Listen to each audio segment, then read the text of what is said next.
Point നില പരിശോധിച്ചു കഴിഞ്ഞാൽ കണ്ണൂർ 990 പോയിന്റ് ഉണ്ട്. 2ാം സ്ഥാനത്ത് തൃശ്ശൂരാണ്.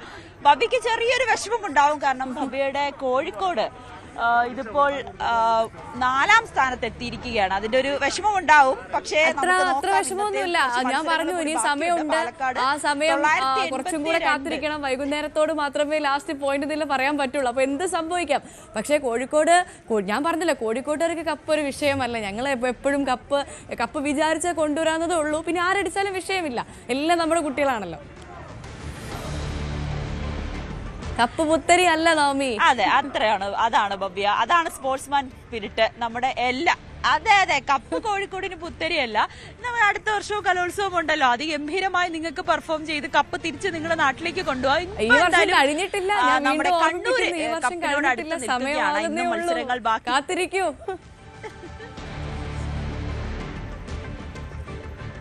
അതെ, കാത്തിരിക്കൂ. അപ്പോ അങ്ങനെ നമ്മുടെ കണ്ണൂരിൽ ഇത്തവണ കപ്പ് കൊണ്ടുപോകാനുള്ള ഒരു സാധ്യതയുണ്ട്. ഇന്നലെയൊക്കെ എന്തൊരു വൈബായിരുന്നു എന്നറിയോ. ഇവിടെ തൃശ്ശൂർ നഗരം നിറഞ്ഞ് കവിഞ്ഞ് നിൽക്കുകയായിരുന്നു. ഈ തേക്കിൻകാട് മൈതാനത്ത് അത്രയേറെ ആളുകളാണ്. വൈകുന്നേരം മറ്റൊരു രസമാണല്ലോ, ഈ ലൈറ്റൊക്കെ ഇട്ട് ആളുകൾ അത് കാണാൻ വരും. ഇന്നലെ നാടോടി നൃത്തം സ്റ്റേജിൽ ആളുകൾക്ക് കയറി നിൽക്കാൻ പറ്റാത്ത അത്ര വലിയൊരു ഹോളായിട്ട് പോലും കയറി നിൽക്കാൻ കഴിയാത്ത അത്ര തിരക്കായിരുന്നു. ആളുകൾ വന്നും പോയി. പ്രത്യേകിച്ച് ഇന്നലെ അവധി ദിവസം കൂടിയായിരുന്നു. ശനിയും ഞായറും അവധി ദിവസം കൂടി ആയതിനാൽ വലിയ തിരക്കാണ്. പക്ഷെ ഇന്ന് നമുക്കറിയാം നമ്മുടെ മോഹൻലാല് എത്തുകയാണ്. അതുകൊണ്ട് എത്തുന്ന ആളുകളുടെ എണ്ണം ഇരട്ടിയാകും എന്നതിൽ ഒരു സംശയവുമില്ല. മോഹൻലാലിനെ കാണുന്നതിന് വേണ്ടി ആരാധകർ കാത്തിരിക്കുകയാണ്. ഇവിടെ നമ്മുടെ കണ്ണൂർ തൃശ്ശൂരുകാർ അതിനുവേണ്ടി കാത്തിരിക്കുകയാണ്. മോഹൻലാലിനെ കാത്തിരിക്കുന്നുണ്ട്. പക്ഷെ ഇവരുടെ ഈ ഒരു നമ്മുടെ കുട്ടികളാണ് എല്ലാവരും എന്ന ഒരു ഏത് ജില്ലയിൽ നിന്ന് വരുന്ന കുട്ടികളാണെന്നോ അങ്ങനെ ഒരു വേർതിരിവില്ലാതെ എല്ലാ സ്റ്റേജുകളിലും നിറഞ്ഞു തന്നെയായിരുന്നു സദസ്സുണ്ടായിരുന്നത്. തൃശ്ശൂർക്കാരൊക്കെ അവരുടെ തൃശ്ശൂർ പൂരം പോലെ ഒരു മിനി തൃശ്ശൂർ പൂരം പോലെ തന്നെ, മിനി എന്നല്ല ഒരു മെഗാ പൂരമാക്കി തന്നെ അവർ ഈ ഒരു കലോത്സവ പൂരത്തെയും കൊണ്ടുപോയി എന്നുള്ളതാണ് ഏറ്റവും സന്തോഷകരമായിട്ടുള്ള കാര്യം. നമ്മുടെ ഓരോ കുട്ടികളായിട്ട് ഇവിടെ നിന്ന് പല ചാനലുകളിലും അവരുടേതായിട്ടുള്ള പെർഫോമൻസ് നൽകിക്കൊണ്ടിരിക്കുകയാണ്. നമുക്ക് വൈകാതെ അവരുടെ വിശേഷങ്ങളിലേക്കൊക്കെ വരാം. ഇന്നും ഇപ്പോൾ വിവിധ പരിപാടികൾ നടക്കുന്നുണ്ട്. ഇന്നും നമ്മുടെ ബാൻഡ് മേളം ഉൾപ്പെടെ ഇന്ന് 8 ഇനങ്ങളാണ് നടക്കുന്നത്. ഉച്ചയ്ക്ക് മുൻപ് തന്നെ എല്ലാം അവസാനിക്കും. കാരണം മിനിസ്റ്റർ പറഞ്ഞു 4 മണിക്ക് തന്നെ, കൃത്യം 4 മണിക്ക് തന്നെ നമുക്ക് കലോത്സവത്തിന്റെ സമാപന സമ്മേളനം തുടങ്ങേണ്ടതുണ്ട്. 6 മണിയോട് കൂടി തന്നെ അത് സമാപിക്കുകയും ചെയ്യും. അധികം നേരം നീട്ടിക്കൊണ്ടു പോകില്ല. ഇത്തവണ വലിയ പരാതികളൊന്നും ഉണ്ടായില്ല കേട്ടോ.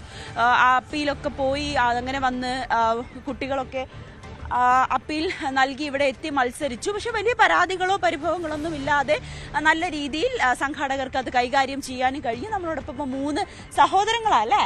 നിങ്ങള് എന്താ പേരെന്താ? ഉത്തര, ദേവദത്തൻ, പ്രണത്ത്. ഏത് ക്ലാസ്സിലാണ് പഠിക്കുന്നത്? 8th. നിങ്ങൾ എവിടെയാ? വീട് എവിടെയാ? ട്രിവാൻഡ്രം, പോത്തൻകോട്. നിങ്ങൾ ഒരേ സ്കൂളിൽ തന്നെയാണോ പഠിക്കുന്നത്? അല്ലല്ല, 3 സ്കൂളിലാണ്. ഇത് ഏതൊക്കെ ഇതിലാണ്? ഞാൻ മലയാള അക്ഷരശ്ലോകമായിരുന്നു. ഇവിടെ ഐരൂപ്പാറ സ്കൂളിലാണ് പഠിക്കുന്നത്. ഞാൻ ഇംഗ്ലീഷ് റെസിറ്റേഷൻ ആവുന്നത്. ഞാൻ GHSS കഴക്കൂട്ടം സ്കൂളിൽ പഠിക്കുന്നു. ഞാൻ സംസ്കൃത അക്ഷരശ്ലോകമായിരുന്നു. GVHSS പിരപ്പങ്കോടിലാണ്. 3 മത്സരങ്ങളാണല്ലേ, 3 പരിപാടികളാണല്ലോ. ഇതെങ്ങനെയാണ് ഇതിലേക്ക് വന്നത്? വീട്ടില് എന്റെ അച്ഛൻ എഴുത്തുകാരനാണ്. അപ്പോ പേരെന്താ? ശ്രീകൃഷ്ണപുരം കൃഷ്ണൻകുട്ടി അധ്യാപകനായിരുന്നു. പ്രിൻസിപ്പളായിട്ട് റിട്ടയർ ചെയ്തതാണ്. അപ്പോൾ അച്ഛനാണ് ഇങ്ങനെ അച്ഛന്റെ അനിയനും 2 പേരും ശ്ലോകങ്ങൾ പഠിക്കുന്നുണ്ടായിരുന്നു. അപ്പൊ ഞങ്ങൾക്ക് വീട്ടിലൊരു സദസ്സുണ്ട്. ഞങ്ങൾ 3 പേരും കൂടെ ഒരുമിച്ചിരുന്ന് എല്ലാ ദിവസവും ശ്ലോകം ചൊല്ലാറുണ്ട്. അപ്പോൾ അങ്ങനെ ഞങ്ങളെ അവരും ഇതേപോലെ മത്സരങ്ങളിൽ പങ്കെടുത്തിട്ടുണ്ട്. അങ്ങനെയാണ് ഞങ്ങൾ എല്ലാവരും അത് ഇഷ്ടപ്പെട്ടത്. നമുക്ക് 2 പേര് ചൊല്ലിയാലോ? ഗംഗയാം നദി നിറഞ്ഞ പിങ്കജട തിങ്കളിൻ കല അനങ്കനിൽ ചെങ്കനൽ പൊരി ചൊരിഞ്ഞ കണ്ണ് ഭണികുണ്ഡലങ്ങൾ ശിതികണ്ഠവും മന്ദഹാസമധുരം മുഖം സുജനശങ്കരം കരചതുഷ്ടയം ശങ്കരന്റെ അതിമംഗളാകൃതി വണ്ണമെൻ കരളിൽ മിന്നണം. മനോഹരമായിട്ടുണ്ട്. മോൾ എത്ര നാളായി ഇത് പഠിക്കുന്നു? ഞാന് കോവിഡിന്റെ സമയം മുതൽ പഠിച്ചു തുടങ്ങിയതാണ്. മറ്റേതെങ്കിലും ഇനത്തിൽ പങ്കെടുക്കുന്നുണ്ടോ? ഇല്ല ഇത് ഇത് മാത്രമാണ്. മോനെ പറയൂ വിശേഷം. എങ്ങനെയുണ്ട് തൃശ്ശൂര് വന്നിട്ട്? പൊളിയല്ലേ തൃശ്ശൂര്? പൊളിയാണ്. ഇന്ന് രാവിലെ എത്തിയോ അതോ ഇന്നലെ എത്തിയോ? ഇല്ലല്ല, ഞങ്ങള് ഫസ്റ്റ് ദിവസം എത്തി. ഫസ്റ്റ് ദിവസമായിരുന്നു ഇംഗ്ലീഷ് രജിസ്ട്രേഷൻ ഉണ്ടായിരുന്നത്. അപ്പൊ അതിന് മുമ്പത്തെ ദിവസം തന്നെ എത്തി. എന്നിട്ട് ഇവിടെ എല്ലാം കറങ്ങി കണ്ട എല്ലാ ദിവസവും ഇവിടെ എത്തി? എല്ലാ ദിവസവും ഇവിടെ എത്തി. ഓരോ വേദികളിലൊക്കെ പോയി കണ്ടോ? ഏതാ ഇഷ്ടപ്പെട്ട ഏറ്റവും കൂടുതൽ ഇഷ്ടപ്പെട്ട ഏതാ? എന്റെ എന്റെ ഐറ്റം തന്നെ. അത് ആ ഐറ്റം ഒന്ന് കാണിച്ചേ ചേട്ടാ. That's my last Duchess painted on the wall, looking as if she were alive. I call that piece a wonder now, for a Pandov's hands worked busily a day. And there she stands. Will it please you sit and look at her? I said, for a Pandov by design, for never read strangers like you that pictured countenance, the depth and passion of its earnest glance. But to myself they turned, since none puts by the curtains I have drawn for you. But I... A grade ഉണ്ടായിരുന്നു. A grade. ഇപ്പൊ മോനെ അവതരിപ്പിച്ചത് എന്ത്? English റെസിസ്റ്റേഷൻ തന്നെ. അതല്ല, എന്തിനെ base ചെയ്തിട്ട്? എന്താണ് അത്? സ്ത്രീകൾക്കെതിരെ നടക്കുന്ന അതിക്രമങ്ങളെ ബേസ് ചെയ്തിട്ടുള്ളതാണ്. അത് പഠിച്ചു. എത്ര വർഷം പഠിക്കുന്നു? ഇംഗ്ലീഷ് റെസിസ്റ്റേഷൻ. അത് എനിക്ക് ഇംഗ്ലീഷിനോട് ഭയങ്കര താല്പര്യമാണ്. അതിനുവേണ്ടി പഠിച്ചെടുത്തു. എന്തായാലും മനോഹരമായിട്ടുണ്ട്. പറയൂ, ഏതായിരുന്നു മോന്റെ? ഏതായിട്ടായിരുന്നു? സംസ്കൃത അക്ഷര ശ്ലോകം. സംസ്കൃത അക്ഷര ശ്ലോകം. എന്നാ നമുക്ക് ഒരു അക്ഷര ശ്ലോകം. ഭോഗേരോഗഭയം കുലേച്യുതിഭയം വിത്തേന്ദ്രബാലാദ്ഭയം മാനേ ദൈന്യഭയം ബലേ രിപുഭയം രൂപേ ജരായാഭയം ശാസ്ത്രേ വാദിഭയം ഗുണേ ഖലഭയം കായേ കൃതാന്താദ്ഭയം സർവം വസ്തുഭയാൻവിതം ഭുവി നൃണാം വൈരാഗ്യമേവാഭയം. സംസ്കൃതം പഠിച്ചെടുക്കാൻ ബുദ്ധിമുട്ടുണ്ടോ? അത്രക്കില്ല. സ്കൂളിൽ പഠിക്കുന്നുണ്ടോ? സ്കൂളില് എന്റെ ഫസ്റ്റ് ലാംഗ്വേജ് സംസ്കൃതമാണ്. അപ്പൊ എളുപ്പമാണ് പഠിച്ചെടുക്കാൻ, വലിയ ബുദ്ധിമുട്ടില്ല.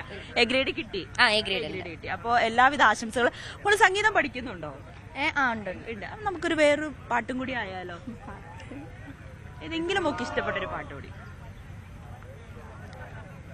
ദൂരെ ഒരു മഴവില്ലിന്നേഴാം വർണ്ണം പോൽ തൂവൽ കവിളിണയിൽ നിന്മായാലാവണ്യം ഇന്നെന്നിടവഴിയിൽ നിന്നോമൽ കാൽത്താളം നീയാം സ്വരജതിയിൽ ഈ മൗനം വാചാലം സാന്ധ്യരാഗങ്ങളേറ്റുപാടുന്നു ഭൂമിയും വനവും സാക്ഷിയായി ഭാവുകങ്ങളേകുന്നു ശ്യാമമേഘങ്ങളും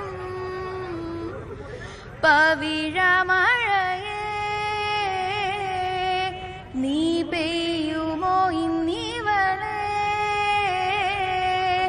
നീ മൂളുമോ വെൺപനിമതിവളിലെ മലരൊളി അഴകിലെ നാളങ്ങളിൽ എൻ കനവുകൾ വിതറിയ താരകങ്ങളെ കാണുവാൻ കാത്തു ഞാൻ.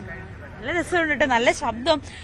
എന്തായാലും ഭവ്യ, കുട്ടികളെല്ലാം മത്സരിച്ച് എ ഗ്രേഡ് ലഭിച്ചിരിക്കുകയാണ്. ഇനി അടുത്ത വർഷവും കലോത്സവത്തിൽ സജീവമാകട്ടെ, കൂടുതൽ ഇനങ്ങൾ പങ്കെടുക്കാനും സാധിക്കട്ടെ. എന്റെ കഴിഞ്ഞു, അവസാനം +2 അല്ലേ? അവസാന മത്സരം.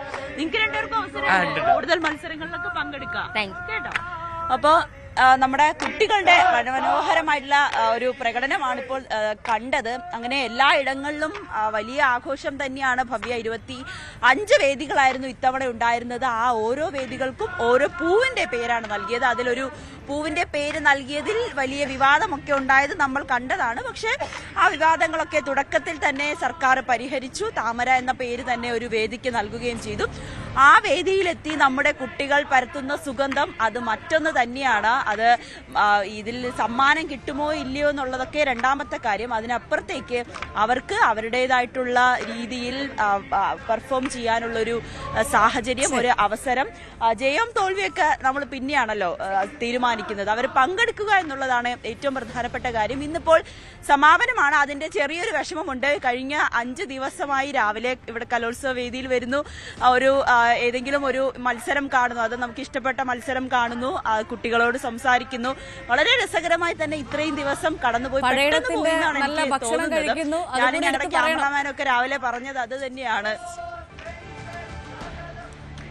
അതെ അതെ അതെ അതെ അത് കൃത്യമായിട്ട് ഞങ്ങൾ രണ്ടുപേരും അത് ചെയ്യുന്നുണ്ട്. ഞങ്ങളുടെ സാരഥി ഡെയ്സൺ ചേട്ടൻ ഒപ്പം ഉണ്ട്. ഞങ്ങൾ രാവിലെ ഒരു ലൈവ് കൊടുക്കുന്നു, നേരെ പഴയിടത്തിന്റെ രുചിയിടത്തിലേക്ക് പോകുന്നു, അവിടെ ഫുഡ് കഴിക്കുന്നു, അടുത്ത ലൈവ് കൊടുക്കുന്നു, അപ്പോഴേക്ക് ഉച്ചയ്ക്ക് ഫുഡ് കഴിക്കാനുള്ള സമയമാകുന്നു. എന്തായാലും 3 നേരം നമ്മൾ കൃത്യമായിട്ട് ഫുഡ് കഴിക്കുന്നുണ്ട്. അതിൽ മാത്രം ഒരു മാറ്റവും ഇല്ല. പക്ഷെ വളരെ രസകരമായിരുന്നു കേട്ടോ. അങ്ങനെയൊക്കെ ഓരോ വേദിയിലേക്ക് ഇങ്ങനെ യാത്ര ചെയ്ത് അവിടെ കുട്ടികളെ കണ്ട് സംസാരിച്ച് ഫുഡൊക്കെ കഴിച്ച് നമ്മുടെ സുഹൃത്തുക്കളെയൊക്കെ കണ്ട് ഒരു വൈബിൽ തന്നെയായിരുന്നു ഞാനും. അത് ഇനി മുതൽ മിസ് ചെയ്യുമല്ലോ, തിരിച്ച് കൊച്ചിയിലേക്ക് പോകണമല്ലോ എന്ന് ആലോചിക്കുമ്പോൾ ഒരു വിഷമവും ഉണ്ട് ഭവ്യ. ശരി ശരി ശരി നവമി ദിനേശാണ് കലോത്സവ നഗരിയിൽ നിന്ന് വിശേഷങ്ങൾ പങ്കുവച്ചത്. ഇന്ന് ആ കലോത്സവ പൂരത്തിന് കൊടിയിറങ്ങുകയാണ്. നവമി ദിനേശാണ് വിവരങ്ങൾ നൽകിയത്.